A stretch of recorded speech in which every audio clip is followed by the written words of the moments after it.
Nagbibigay ba kayo ng paracetamol sa aso at pusa nyo? Watch this video. This is an example of paracetamol toxicity in a cat. Toxic ang paracetamol sa aso at pusa natin. Bakit?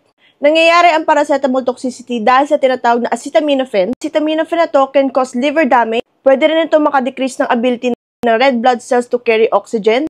Plus, it can also cause kidney damage. Ang toxic dose ng mga dogs is 75 to 100 mg per kilogram. Sa pusa, mas mababa kasi highly toxic to sa kanila. It can be as low as 10 mg per kilogram. So, yung usual natin na 500 mg na Biogesic or paracetamol, it's highly toxic sa kanila.